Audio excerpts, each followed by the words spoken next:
सभी प्यारे स्टूडेंटों को मेरा नमस्कार।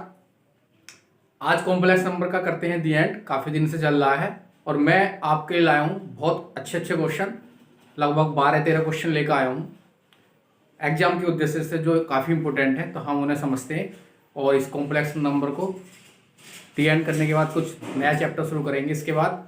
तो चलिए आइए अच्छी तरीके से समझते हैं। पहला क्वेश्चन है मेरे पास, क्या है जरा ध्यान से देखिए। पहला क्वेश्चन है हमारे पास, if 2z1 upon 3z2 is purely imaginary, 2z1 upon 3s2 जो है कॉम्प्लेक्स नंबर वो प्योरली इमेजिनरी है, मतलब पूरी तरीके से इमेजिनरी है, उसमें रियल पार्ट है ही नहीं। तो क्या करना है? तो कह रहा है कि mod z1 minus z2 upon z1 plus z2 is equal to, तब आपको z1 plus z2 upon z1 minus z2 का मोड निकालना है। तो इस तरीके के क्वेश्चन जो भी होंगे, मैक्सिमम जहां तक मुझे लगता है आंसर ज्यादातर क्वेश्चनों का वन देखने के लिए मिलता है, मुझे ऐसा लगता है। चलिए इसे देखते हैं, इसका आंसर वन आता है या कुछ और आता है। फिलहाल इसे करने का थोड़ा प्रयास करते हैं और समझते हैं होगा कैसे।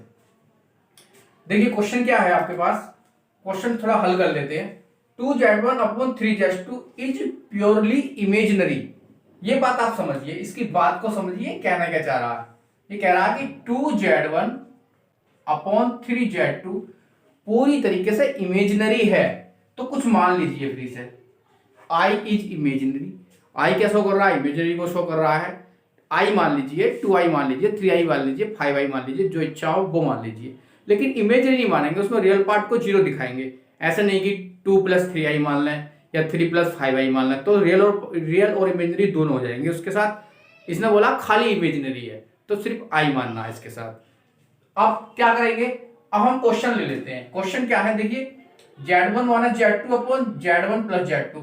हम क्या करते हैं, एक काम कर लीजिए, यहां से z1 अपॉन z2 निकाल लीजिए तो 3 इधर चला जाएगा। कितना हो जाएगा? 3i upon 2। यहां से z1 अपॉन z2 निकाल लीजिए, कितना हो जाएगा? 3i अपॉन 2 हो जाएगा। अब यहां से क्या करेंगे, z2 कॉमन लेकर उड़ा दीजिए आपस में। हमने क्या काम करा, यहाँ से z2 कॉमन लिया, यहाँ से भी z2 कॉमन लिया और आपस में उड़ा दिया। तो बचा क्या? z1 अपॉन z2 माइनस 1 बचेगा। यहाँ पर बचेगा z1 अपॉन z2 और प्लस 1 बचेगा। यहाँ तक हमें कोई समस्या नहीं है।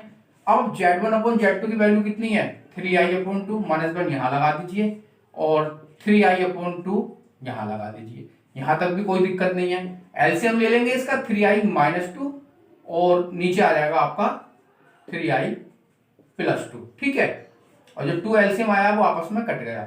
अच्छा, एक बात तो हम जानते हैं। अच्छा, इसे हम किस तरीके से लिख सकते हैं? इसे हम चाहे तो देखिए, मोड लगा हुआ है ना, मोड में आप लिख लेंगे, माइनस कॉमन ले सकते हैं, 2 माइनस 3i लिख दीजिए। और ये तो प्लस का है, इसे 2 प्लस 3i लिख लीजिए, कोई भी समस्या है ही नहीं। ठीक है, अब हम क्या करने वाले हैं, देखिए हम ये जानते हैं कि x प्लस आई का मोड निकाल लो, चाहे x माइनस आई का मोड निकाल लो, होते तो इक्वल ही है। तो ये कितना है? ये x माइनस आई है और ये कितना है? x प्लस आई। ये मोड में इन्हें अलग अलग कर सकते हैं, क्योंकि z1 अपॉन z2 का अलग अलग मोड बराबर होता है z1 अपॉन z2 के एक साथ मोड के। तो ये अलग अलग भी लिख सकते हैं, एक साथ भी लिख सकते हैं। इसका मतलब ये दोनों क्या हो सकते हैं, क्या होते हैं? बराबर होते हैं मोड में। तो जब ये दोनों बराबर होते हैं तो ये दोनों आपस में कटेंगे कि नहीं कटेंगे? और कटेंगे तो बचेगा क्या? 1। आंसर क्या आया इसका? 1। मैंने कहा था कि इस तरीके के क्वेश्चनों का आंसर 1 ही आता है मैक्सिमम। तो इसका आंसर क्या आया हमारे पास? 1 आया। ठीक है, सही से समझ में आ रहा है ना? अगला क्वेश्चन पढ़ लें या नहीं करें? अगला क्वेश्चन क्या है, जरा आप पढ़िए। देखिए क्या है, alpha beta different complex number. Alpha beta complex number तो है लेकिन अलग अलग है, दोनों की वैल्यू अलग अलग है। विद बीटा का मॉडुलस, बीटा का मोड कितना दे रखा है? मापांक 1 दे रखा है और इसकी वैल्यू फाइंड करनी है। ऑप्शन मैंने लिखी नहीं है, ऑप्शन आप मान लीजिए 1, 5, 6, 7 कुछ भी मान लीजिए। तो beta minus alpha upon alpha bar beta का मोड की वैल्यू पूछी है उसने। करें इसे हल? देखिए फिर कर लेते हैं, कैसे करेंगे जरा देखिए ध्यान से। हमने क्या काम करा, beta minus alpha upon 1 minus alpha बार, हमने क्या काम करा, यहाँ बीटा लिखो हुआ, देखो हमने बीटा बार से मल्टीप्लाई करी और बीटा बार से डिवाइड करा है। नहीं आ रही समझ में बात? बीटा बार। अच्छा, अब बीटा का मोड कितना दे रखा है? बीटा का मोड दे रखा 1 और अगर मैं इसका स्क्वायर कर दूं तो भी तो 1 ही आएगा। इसका स्क्वायर कर दिया मैंने। अच्छा, एक वैल्यू बात आप जानते हैं कि जेड बार बराबर होता है जेड के मोड का स्क्वायर। तो इसे लिख सकते हैं बीटा, और बीटा बार भी लिख सकते हैं, बीटा और बीटा बार। इसे कितना लिख सकते हैं, बीटा बार बराबर कितना हो गया 1। तो भाई ये कितना बन गया 1। Beta minus alpha upon 1 minus alpha bar upon beta bar. चाहे आप इसे बीटा के मोड का स्क्वायर भी लिख देते तो भी 1 ही बनता, ऐसा लिख दिया तब भी 1 ही बनता। समझ में तो आ रही है ना बात आपके कि बनना तो ये 1 ही है, कैसे भी कर लीजिए। बीटा बार 1 होता है, या बीटा के मोड का स्क्वायर भी लिख सकते हैं इसे। चलिए अब हम कुछ नहीं करेंगे, इसका जरा एलसीएम लेने की सोच रहे हैं। तो बीटा माइनस अल्फा आया और ये आया बीटा बार माइनस अल्फा बार, ठीक है। और नीचे कितना है, नीचे है देखिए मोड में, मोड चल रहा है, मोड आप लगा दीजिए। सबको अलग करेंगे तो ज्यादा अच्छा लगेगा। और ये बीटा का मोड हमने एलसीएम लिया बीटा बार, ठीक है। ये एलसीएम लिया है, ऊपर चला गया। अच्छा, एक बात हम जानते हैं कि अल्फा माइनस, इसे चाहे तो आप इतना लिख दीजिए बीटा माइनस अल्फा का मोड, इसे आप चाहे इतना लिख दीजिए। पहली बात तो इसे अल्फा बार माइनस बीटा बार लिखो, माइनस कॉमन ले लो, अल्फा बार माइनस बीटा बार ऐसे भी लिख सकते हैं। अब हम चाहे तो इसे ऐसे भी लिख सकते हैं बीटा माइनस अल्फा अपॉन कितना, बीटा माइनस अल्फा पूरे का एक साथ बार भी लगा सकते हैं।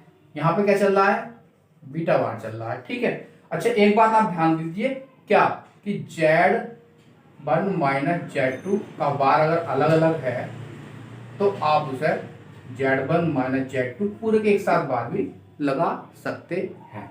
तो भाई अब दूसरी बात क्या है, दूसरी बात यह है कि अल्फा माइनस बीटा बराबर होता है अल्फा माइनस बीटा के बार के मोड क्या होते हैं, बराबर होते हैं। मतलब सारी कहानी लौट फिर के वही आ रही है जो मैंने आपको पहले क्वेश्चन में समझाई थी कि आना तो क्या है, क्या बचा ये बीटा का बार बचा।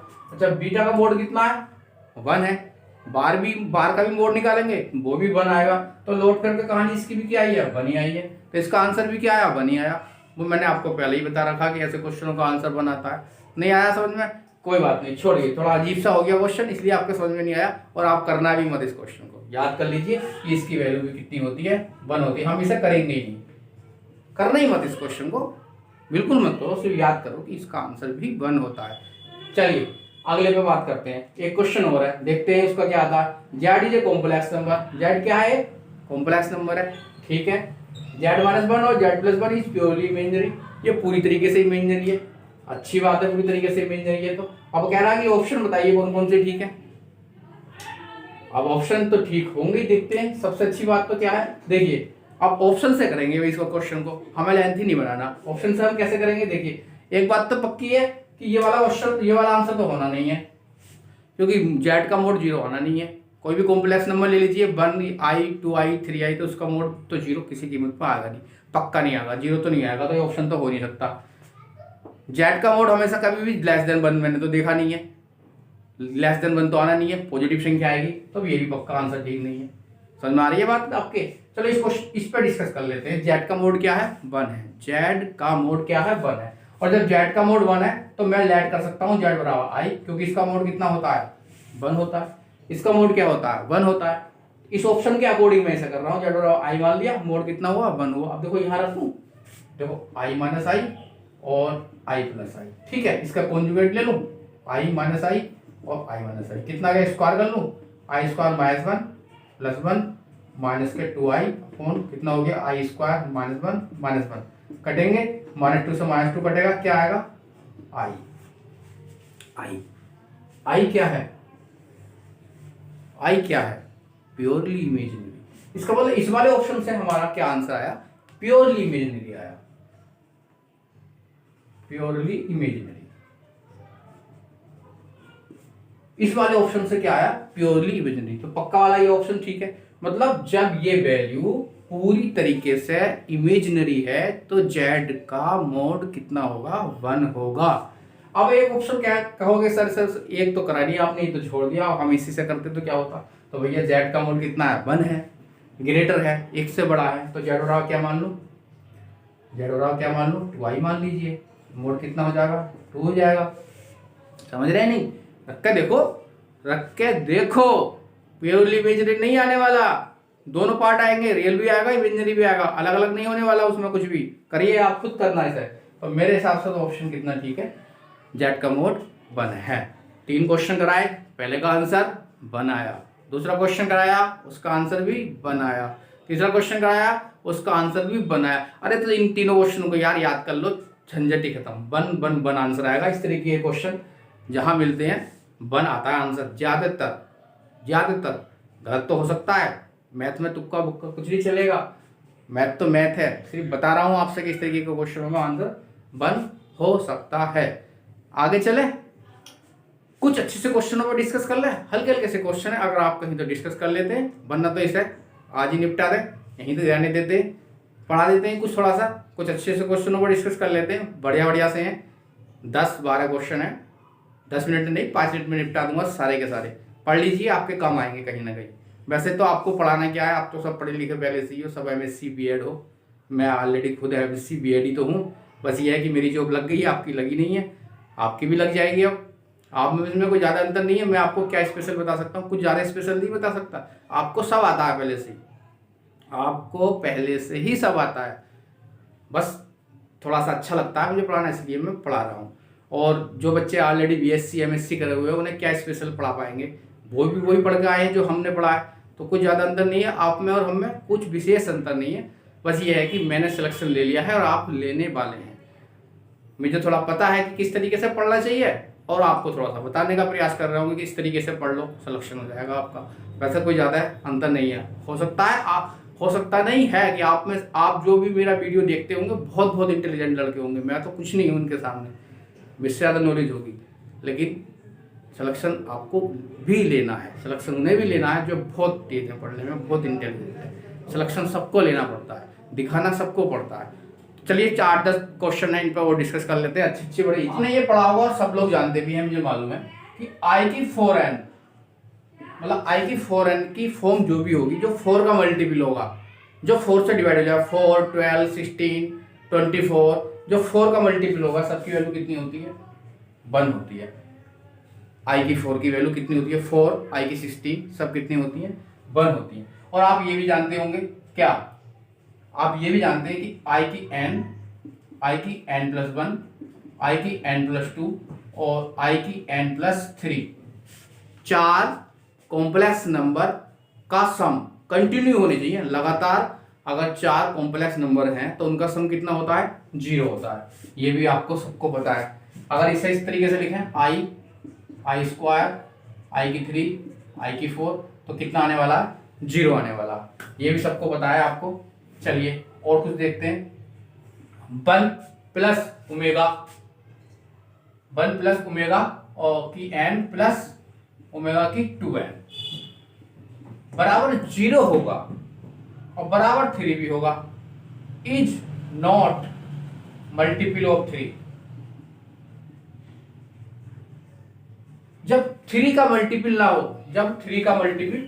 तो क्या होगा, 0 होगा। और जब 3 का मल्टीपल होगा, मतलब n की वैल्यू 3 की मल्टीपल होगी, 3 हो, 6 हो, 9 हो, 12 हो, तो आंसर पक्का इसका कितना आने वाला है, यहां से यहां तक 3 आने वाला है। Is multiple 3।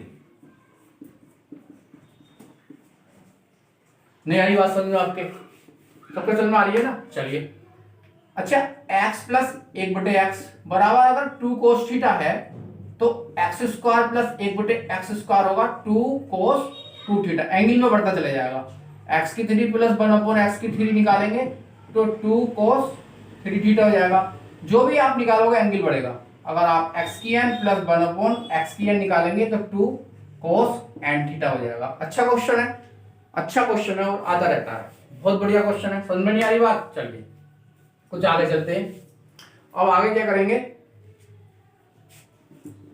अच्छा I Z की 4+1 लिखा हुआ है कहीं पे, ऑप्शन नहीं है इसके। I Z की 4+1 कहीं भी लिखा हुआ है तो इसका आंसर क्या आएगा, ऑप्शन तो वो देख देगा आपको। तो I Z की 4 बराबर -1 लिख सकते हैं और Z की 4 बराबर -1/I लिख सकते हैं। और Z की 4 बराबर I से मल्टीप्लाई डिवाइड करेंगे तो I स्क्वायर -1 हो जाएगा तो I आ जाएगा। और Z बराबर हो जाएगा I की 1/4 और I कितने का बराबर होता है, cos π/2 प्लस I sin π/2 के। पावर कितनी है 1/4, डिवाइड में से हम कह सकते हैं cos π/8 प्लस के I sin π/8, ये भी तो हो सकती है। मतलब ये इतना दिया होगा तो पूछेगा ऑप्शन में, ये दे देगा कौन सा ठीक है, कर लेंगे, आसान है, कोई दिक्कत नहीं। चलिए ये बात भी हमारे समझ में आ गई। इसके बाद हम कुछ और सोच लेते हैं। और क्या सोचे, कोई और क्वेश्चन बढ़िया सा। अच्छा एक क्वेश्चन है एम्पलीट्यूड z +1 बराबर कितना है π/4। ये क्या बनाता है, ये बहुत आता है, एम्पलीट्यूड बोल दीजिए या आर्गुमेंट बोल दीजिए। ये क्या आता है, ये हमेशा सर्किल बनाता है। क्या बनाता है, ये सर्किल। ये क्वेश्चन बहुत आता है, ये हमेशा सर्किल बनता है। अब इसका आंसर क्या आता है ये तो मुझे सही से याद नहीं है, लेकिन आंसर आता। अच्छा क्वेश्चन है, देखते हैं क्या क्या आंसर आने वाले हैं। पहला क्वेश्चन देखेंगे, आराम से करेंगे, कोई जल्दी नहीं है, शॉर्ट तरीके से करने का प्रयास करेंगे। देखिए cos π/2 I sin π/2 मल्टीप्लाई में, फिर cos π/2 I sin π/2, आगे आएगा cos π/2 प्लस I sin π/2, सब मल्टीप्लाई में है, डॉट डॉट इन्फिनिटी तक जा रहा है। तो इन सब की मल्टीप्लाई क्या आएगी, कुछ नहीं करेंगे, कुछ भी नहीं करेंगे, सिर्फ आंसर लिखेंगे। देखिए ये आएगा cos, ये टर्म तो पूरी लिखनी है आपको, π/2, और अपॉन में क्या करेंगे, 1 में से इसे घटा देंगे, 1 में से नीचे वाली संख्या को घटा देंगे, 1/2 करके, यानी कि 2 घटा दो 1/2, और ऐसी साइन के साथ कर देंगे, साइन π/2 लिख देंगे और 1 में से घटा देंगे इसे। ठीक है, इसे सोल्व कर लेंगे तो कितना हो जाएगा 2 और 1/2 से 1/2 कट जाएगा, इस 1/2 से ये कट जाएगा, इससे ये कट जाएगा, कितना बच जाएगा आपके पास cos π plus I sin π। cos π कितना होता है sin 90 माइनस, मतलब cos π -1 होता है, sin π 0 होता है। तो इसका आंसर आएगा -1। मैंने लगाया है s इनफिनिटी बराबर a/1 - r। इसकी बात कर लूं, एक्शन दे रखा है और x1 x2 x3 x infinity तक निकालना है आपको, तो x1 x2 x3 n की जगह 1 2 3 रखते चले जाएंगे, सबकी मल्टीप्लाई कर देंगे, डिवाइड बाय थ्योरम से सब एंगल जुड़ जाएंगे, तो इसमें भी हम जीपी लगा देंगे। तो इसका भी आंसर क्या आने वाला है cos π/3 तो लिखेंगे और अपोन में 1 में से घटा देंगे, 1 - 3 प्लस के I sin π/3, पहले टर्म तो लिखनी है, अपॉन 1 में से घटा देंगे 1 - 3, इसे 3 को 1/3 घटाते हैं ना कि 3। तो देखिए ये आया आपका 3 और 3 में से गया 2/3, 3 से 3 तो कटेगा ही कटेगा, कम से कम सिर्फ 2 बचेगा। कितना बचेगा cos π/2 प्लस I sin π/2, 2 बचेगा, 3 में से बन गया 2 बचेगा, 2 यहाँ पे बचेगा, 2 यहाँ बचेगा। cos 90 कितना होता है 0 और sin 90 होता है 1। तो इसका आंसर क्या आया, आई आया ना, आई आ गया। चलिए इस पर डिस्कस कर लेते हैं। z बराबर है I log 2 - √3। अब पूछा क्या है, z पूछा है, तो भाई z पूछा तो कैसे करें, एक काम करिए I को नीचे ले जाइए, z/I बराबर कितना हो जाएगा log 2 - √3। कोई समस्या नहीं है ना, I से मल्टीप्लाई डिवाइड कर लूँ तो माइनस के I z आ जाएगा, माइनस के I z बराबर कितना हो जाएगा log 2 - के √3। अब मैं क्या करूँ, अब मैं log को इधर ले जाऊँ, e की I z हो जाएगा, कितना हो जाएगा 2 - √3। अब मैं क्या करूँ, इसका कॉन्जुगेट ले लूँ तो e की I z हो जाएगा, कितना हो जाएगा 2 + √3। अब मैं क्या करूँ, इन दोनों को जोड़ दूँ ना, इन दोनों को जोड़ दो, e की I z प्लस e की -I z जोड़ दिया, कितना आया, ये तो कट जाएंगे, 2 4 आया। अब 4 आया ना, 4 का 2 इधर लगा दो, e की I z प्लस e की -I z, अपन में कितना लगा दो 2 लगा दो, 2 इधर रह गया। अब ये कितने की वैल्यू होती है cos की, तो कितना हो गया cos z बराबर 2।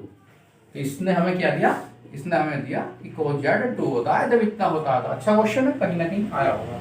अगले क्वेश्चन पर डिस्कस कर लें। इसकी वैल्यू होती है 32 और इसमें आप यूज करेंगे 1 + ओमेगा स्क्वायर बराबर 0 का, अपने आप कर लेंगे और हो भी जाएगा, कोई समस्या नहीं है। समस्या क्या है कि कभी कभी क्या करेगा, ये क्वेश्चन तो देगा, इसके साथ यहाँ पे -32 लगा देगा। जब -32 लगा देगा तो वो ध्यान देना है आपको, तो आंसर 0 आएगा। कभी आप जल्दी से 32 मार दें। क्वेश्चन को डिस्कस कर लेते हैं, देख लेते हैं इसे कैसे कैसे होने वाला है। एक क्वेश्चन है I log x - I upon x + I की वैल्यू क्या होगी, तो इसका आंसर आता है π - 2 n + x, यही आता है। अगर चलो देखते हैं करके, ये आएगा तो कुछ और आएगा, सोल्व कर लेते हैं। देखिए क्या लिख सकते हैं, इसे log की प्रॉपर्टी लगा सकते हैं, x - I माइनस के log x + I अच्छा, हमारे पास एक फॉर्मूला होता है log x plus minus i y का, वो होता है 1/2 log x square plus y square plus के आई tan इनवर्स बाई बटे एक्स, प्लस माइनस, प्लस है तो प्लस, यहाँ पर माइनस है तो यहाँ माइनस, तो ये हो जाएगा 1/2 log x square plus y square plus के i tan inverse by upon x, यहाँ पर आएगा माइनस क्योंकि पहला है माइनस वाला, इसमें लगा लीजिए 1/2 log x square plus y square और प्लस आएगा इसमें आई tan इनवर्स बाई बटे एक्स, लेकिन पहला है माइनस तो ये भी हो जाएगा माइनस। कटेंगे कौन, ये कट जाएंगे, दोनों जुड़ जाएंगे, आई 2i और आई स्क्वायर 1 होता है तो हो जाएगा 2 tan इनवर्स 1 बटे एक्स, इसे लिख दो 2 cot इनवर्स एक्स। अब मैं क्या करूं, अब मैं ये करता हूं कि एक होता है tan inverse x plus cot inverse x बराबर होता है π/2, तो cot इनवर्स एक्स कितना हो जाएगा π/2 माइनस tan इनवर्स एक्स, 2 को अंदर ले जाओ तो हो जाएगा π - 2 tan इनवर्स एक्स। अच्छा क्वेश्चन है, पीजीटी में आया हुआ है और आता रहता है, आंसर याद कर लेंगे, आंसर भी याद करेंगे। इस क्वेश्चन को कर ले, माइनस के वन, देखिए ओमेगा की वैल्यू होती है माइनस के वन प्लस के i√3/2 और ओमेगा स्क्वायर की होती है माइनस के वन माइनस के i√3/2, तो ये हो जाएगा 4 + 5, ये हो जाएगा ओमेगा की 3 2 4, ये हो जाएगा 3, ये हो जाएगा ओमेगा की 3 6 5, और ओमेगा की 3 कितना होता है 1 होता है, उसका यूज कर लेंगे और निकाल के देख लेंगे अपने आप, तो कितना आ जाएगा आंसर i√3 आ जाएगा। इस तरह का क्वेश्चन भी बहुत इंपॉर्टेंट है, तो काफ़ी इंपॉर्टेंट क्वेश्चन करा दिए हैं मैंने, और आई होप अगर आपने सही से पढ़ा है चैनल से तो चैप्टर इतना मुश्किल नहीं लगा होगा और आता भी काफ़ी है, 4-5 क्वेश्चन तो दे देता है कॉम्प्लेक्स नंबर।